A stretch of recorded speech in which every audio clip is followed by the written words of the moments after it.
and tasty chop suey! Try something new!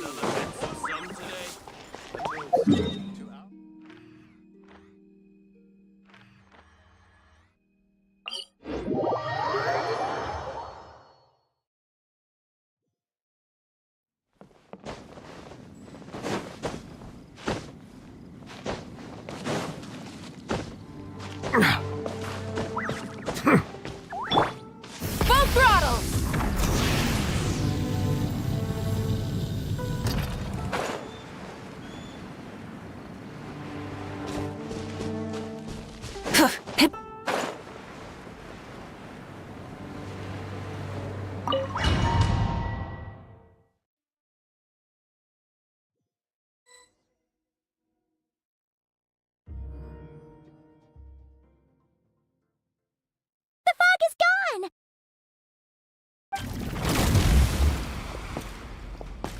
Wait, isn't that the form the all-devouring narwhal changed into?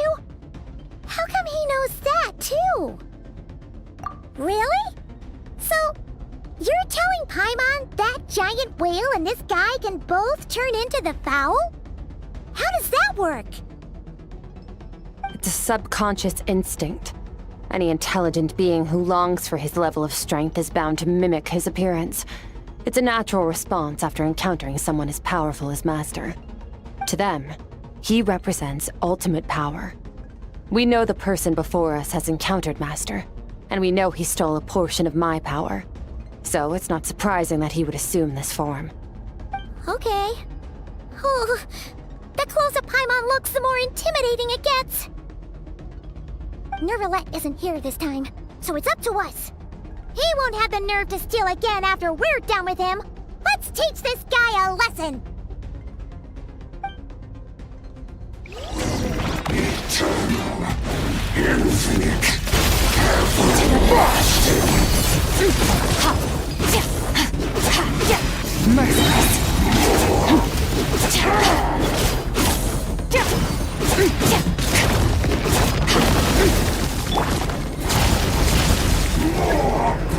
Haven't forgotten your training, I hope.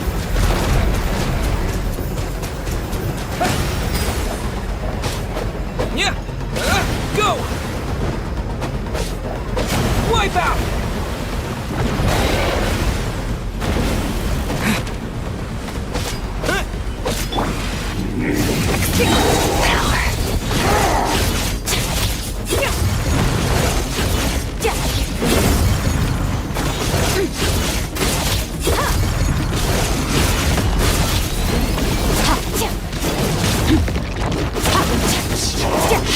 His crown.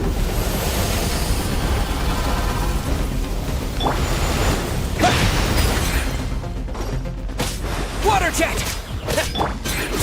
Fearless. Another star goes out!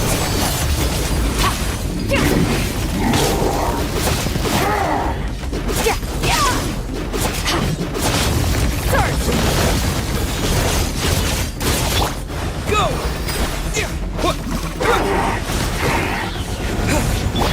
Beyond this world. Water jet!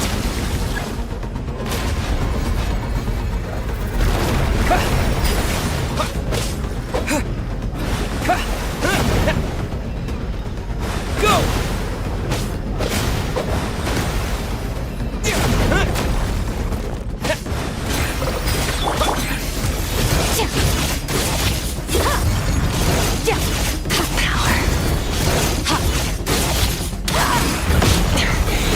This is getting interesting.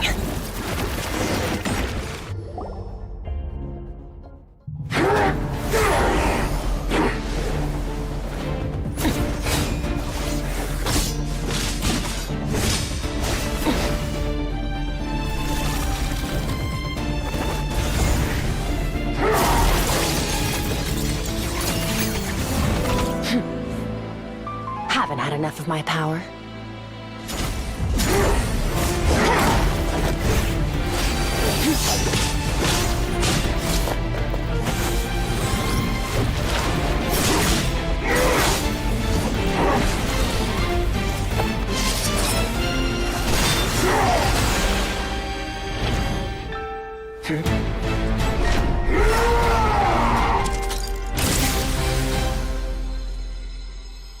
Well then, let's see how much more of this power you can handle.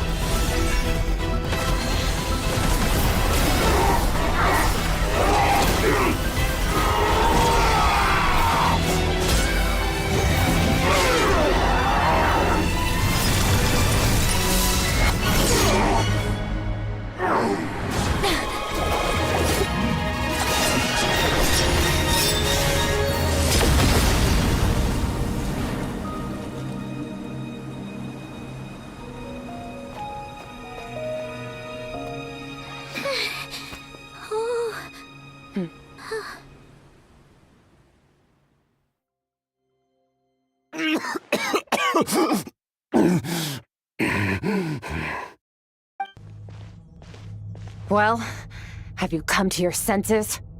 You saw that my body was at its limit. So, You deliberately channeled your power into me, knowing that it would destroy my shell from within. Such power. Such keen battle instincts. So you must be... Skirk, Sertologi's disciple. How long has it been? How long has he been away from Tevat? Hundreds of years. Hundreds? Sorry, it's a lot to take in. I should introduce myself. I am Skofnungar, a friend of your master and one of his followers. This is the first time I've heard your name, Skirk. But hundreds of years ago, I knew you existed. And I knew you would come here. Hundreds of years ago? Sounds like you and Master have quite the history. Care to tell us about it? Of course. Might as well take advantage of a clear head while I can. The story starts a long, long time ago. I was born into a noble family in Conria. As the eldest son, I was set to inherit our title. But I contracted an incurable illness as a child, and everyone gave up on me. I trained the sword harder than anyone else, defeated all of my peers. But it was all in vain. When other people looked at me, all I saw in their eyes was pity, or a strange glee in my misfortune. Even my parents were just waiting for me to die. Over time, my heart hardened, and I became aimless. That was the point where I met your master, Sertologi. We were similar in age, but different in background. He was born in prison, the son of criminals who had been sentenced to death. He spent his childhood wandering the streets, facing more criticism than the literary works in the Universitas Magistrorum. Yet, he always wore a smile on his face, as if kindness and malice were one and the same, and he could not see the difference. I still remember what he said to me when we first met. You need to fight to survive. Even if it's a losing battle, it should light a fire under you. How can you sit back like this and go down without a fight? That does sound like something he would say. He was the first to acknowledge that I was worth something, and he inspired me to keep going. When we sparred together, it was the first time I'd actually felt the thrill of combat. When I was 10, he stole forbidden research materials and managed to cure my illness. It was like there was nothing in this world he couldn't accomplish. When it came to the human form, he was always intent on pushing the boundaries of possibility. But somewhere along the way, I fell behind. My talents were nothing compared to his, and at some point, I realized he had pulled so far ahead, I was too embarrassed to even ask him to spar. After his grand endeavor was successful, he sought me out and said to me, "This planet no longer holds anything of interest to me, so I'm leaving. But first, I have an offer. I can use a power I have just refined to break the curse of immortality for you.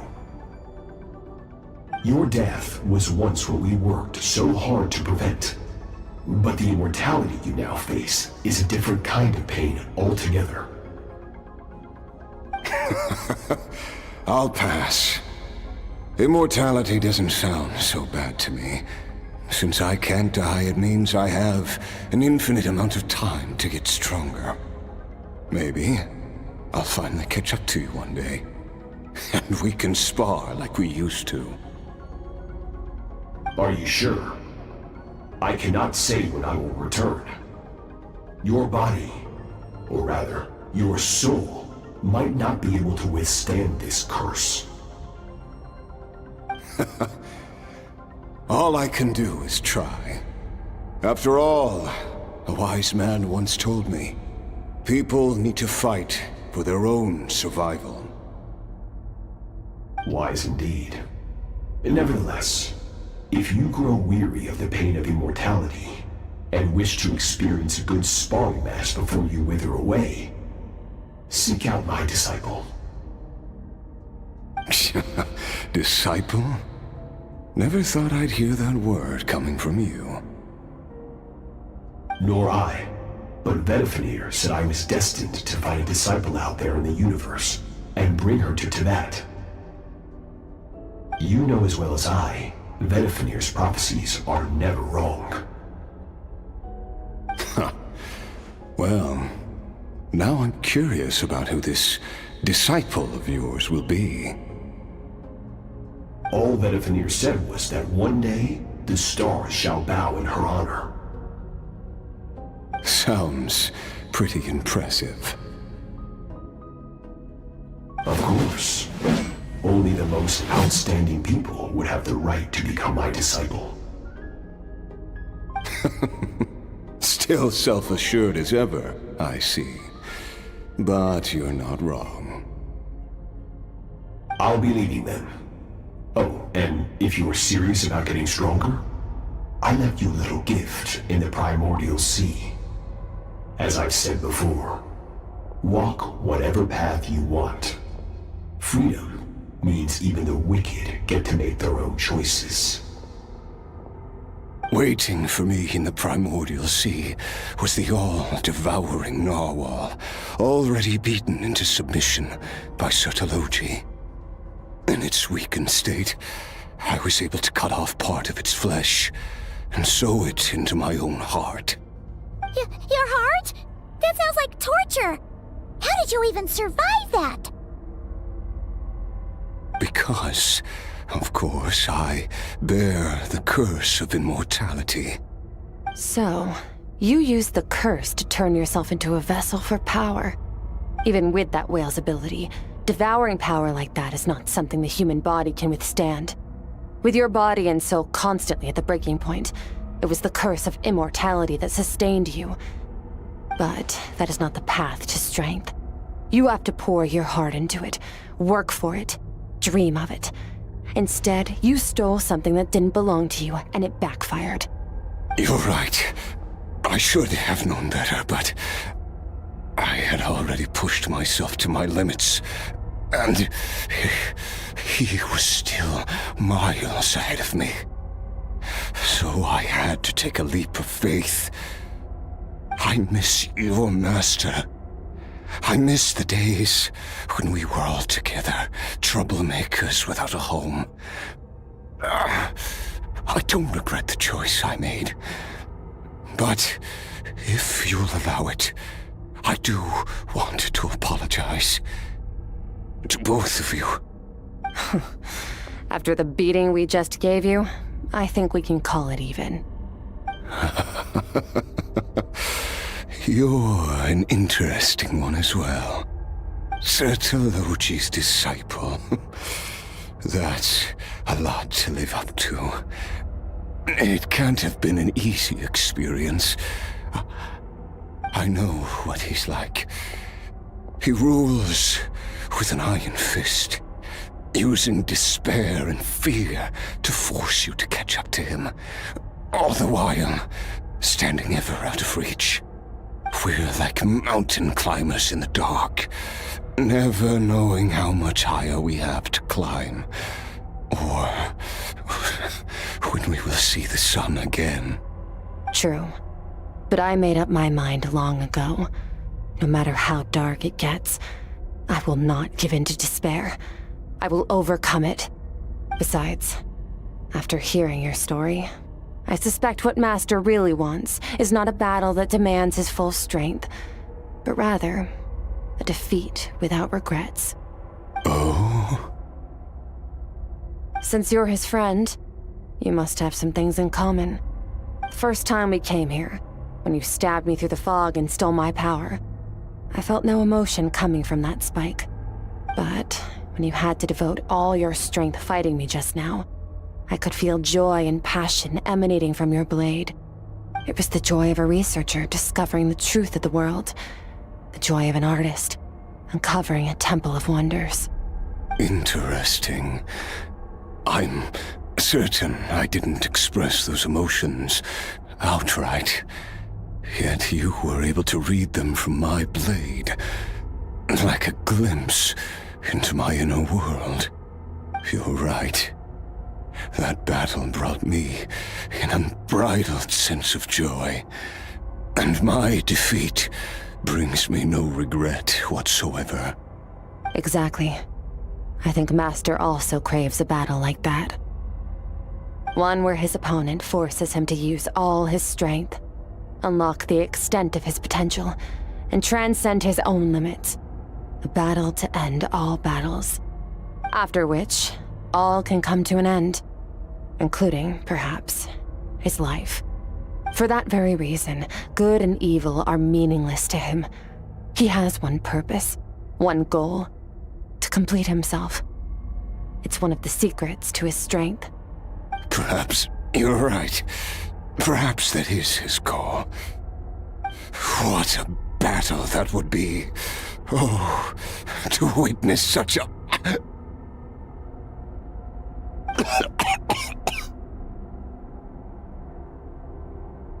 Are you okay? Too many different kinds of power are surging through my body. The curse of immortality allows it all to coexist, but it does not remove the pain. I won't be able to hold on to my sanity for much longer. What a shame. I would have loved to witness that battle. Sertologi once offered to free me from this curse. Now, I must ask that of you, Skirk. Can you release me from the pain?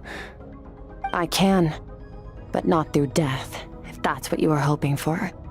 It's not a suitable punishment for your crime. As an alternative, I can take your consciousness, along with all the power you've consumed, and smash it to pieces. The impurities will dissipate, and under the curse of immortality, your mind and body will regenerate. When that process is complete, you will be back to who you were before, no longer tortured by powers you can't control. But it will be a time-consuming and painful process. The decision is yours to make. I accept. And who knows? Perhaps I'll wake up in time to witness your great battle with Sertologi. I have faith that you'll be able to stand against him one day. Though I know it'll be a long and arduous road. If we are climbers in the dark, it appears the dawn has finally broken for me. But your ascent continues. At least, it looks like you are not alone on your journey. I will reach the top of this mountain, no matter what it takes. And you, Skofnunger, will be my witness at the end of all things. That's finally over. Let's get out of here. Huh. At least we don't have to make a mad dash for the exit like last time.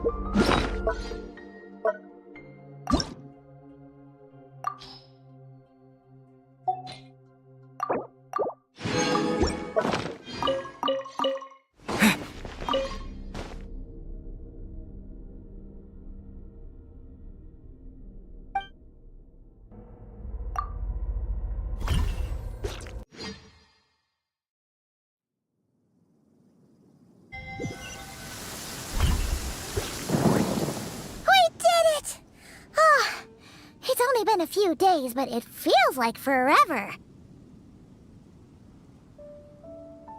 Once again, we've proved there's nothing we can't overcome. We're just that awesome.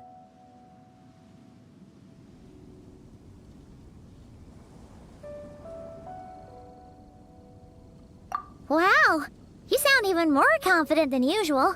Guess you really have become stronger. Today sure went by fast. It's night already. Oh wait, that reminds Paimon. The stars you mentioned, the ones that died out, are they back now? Yes. The power Skirk stole has been returned. So, the stars have regained their light. Great! Huh, it's crazy that you even noticed their light was gone. There are so many stars in the sky. If a few disappeared, Paimon definitely wouldn't be able to tell. I suppose it's because I have gazed upon this sky for centuries. The false stars, hanging in the meticulously planned sky, glittering with rotten light. It's not real. And yet, it is for that very reason that I can look upon it and enjoy the momentary peace it brings.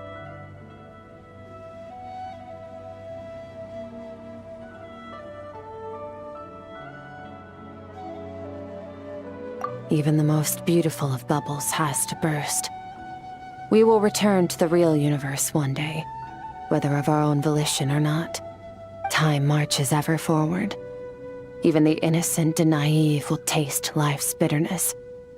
Yet through hardship, we grow until we learn to seize the sands of time for ourselves and uncover our true strength. Though we gaze upon a false sky, its vastness and majesty is palpable. One can only wonder, what is it going to take for kindness to reign supreme in the vast expanse of the universe? Ugh, this is all going over Paimon's head. But if she knows one thing, it's that the Traveler always finds a way. Ever since we met, he has filled Paimon's days with happiness. No matter how tough things get, he always finds a way to make it better. If it's too big a job for one person, then we'll do it with two. And if two's still not enough, then three. We've met so many amazing friends and accomplished so many amazing things. As long as we don't give up, we can make any wish come true. I suppose when it comes to you, anything is possible. Well, I should be going. Now that my power is no longer isolated from my emotions, I need more practice to get used to it.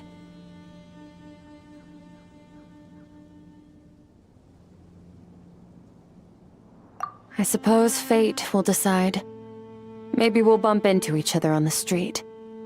Or maybe we'll reunite on a different planet entirely. Regardless, reunions and partings are but passing moments. More than anything, I hope that, at the end of this journey, wherever it takes us, we stand in a world reborn. One without war, pain, or forced partings. One where new life can bloom, even where there was once nothing but scorched earth. For this, we must all work to become stronger.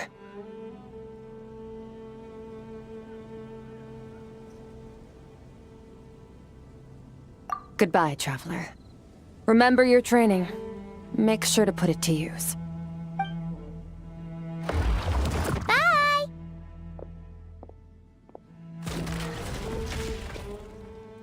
Is it just Paimon, or is she being nicer than before? We definitely count as friends after all that, don't you think? Hey, what do you think about camping here tonight? There's nothing quite like sleeping under the stars. Come tomorrow, we can continue our journey. Oh, and since Paimon treated you to that super nice meal at Wanmin Restaurant, it's about time you returned the favor.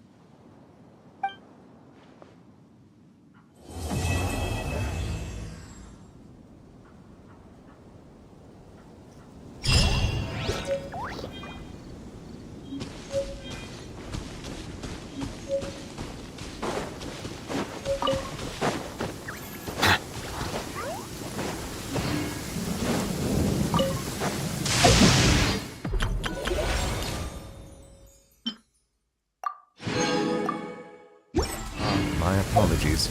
This...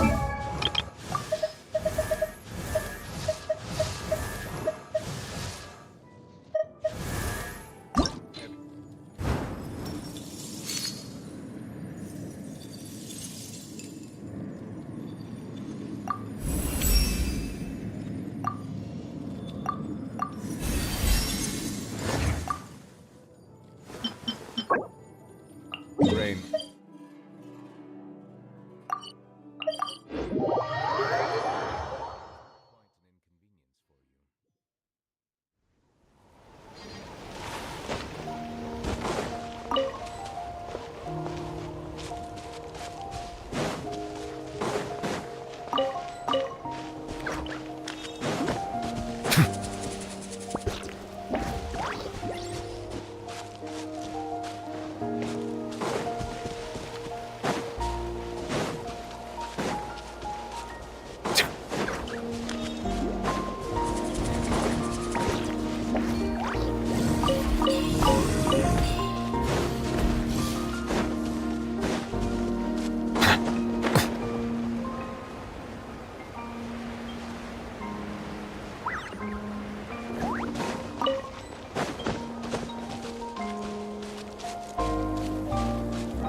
Rise with the sun! Strike a pose! A bitter pill to swallow.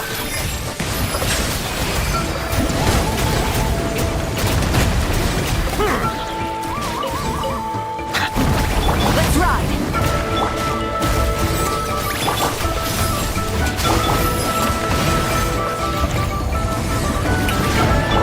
Settle down!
Mind the side effects.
bitter pill to swallow.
Try and stop me!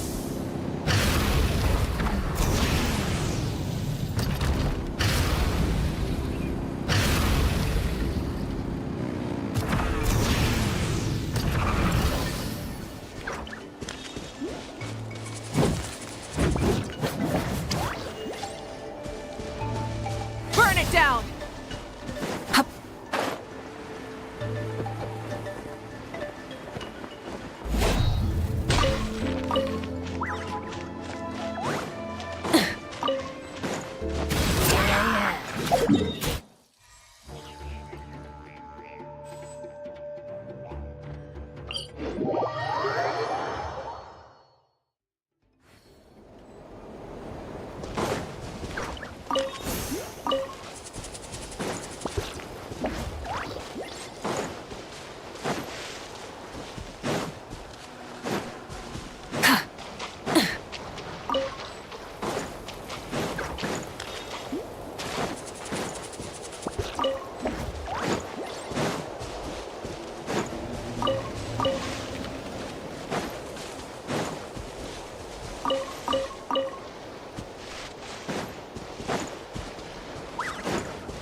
Many insects have a compulsion to follow the light, and humans are the same.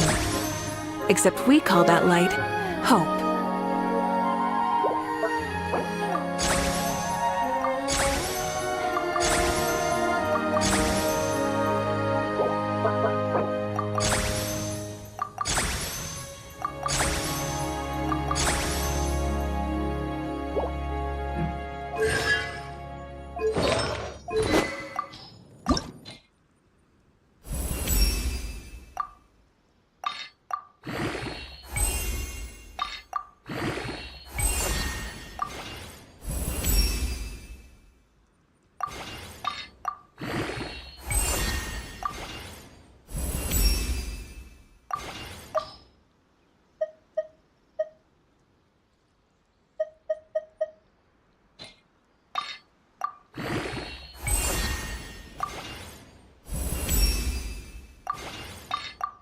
Exploration and trials.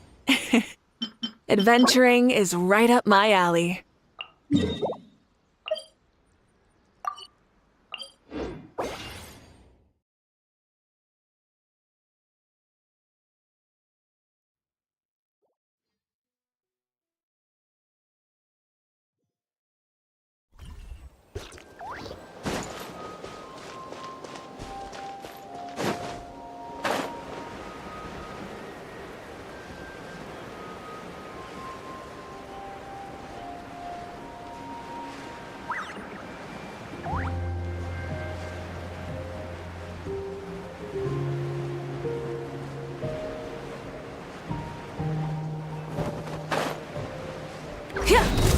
Light it up! Mind the side effect. Yoo-hoo! Bow your head.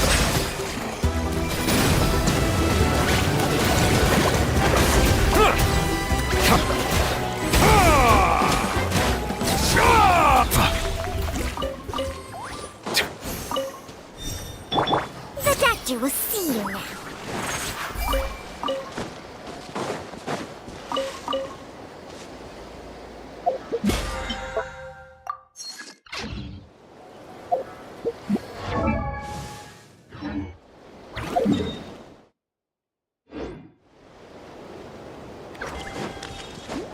Let's ride!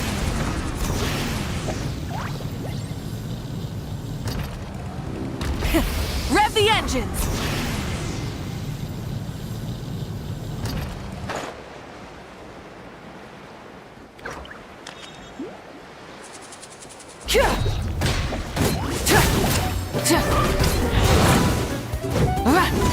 A bitter pill to swallow.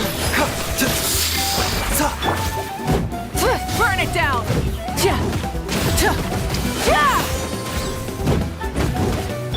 Shower me with praise! Settle down. Let's ride!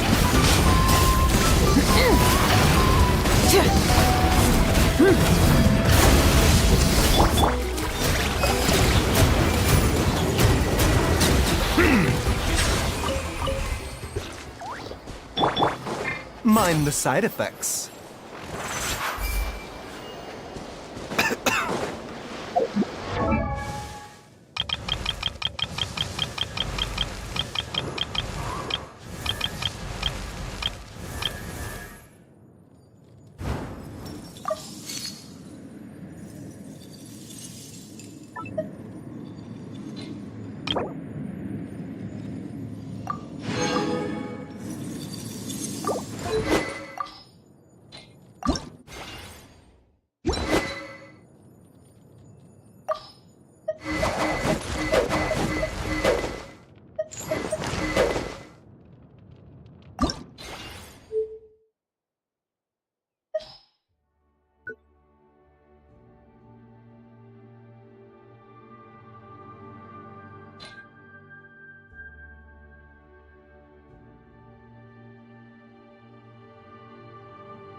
A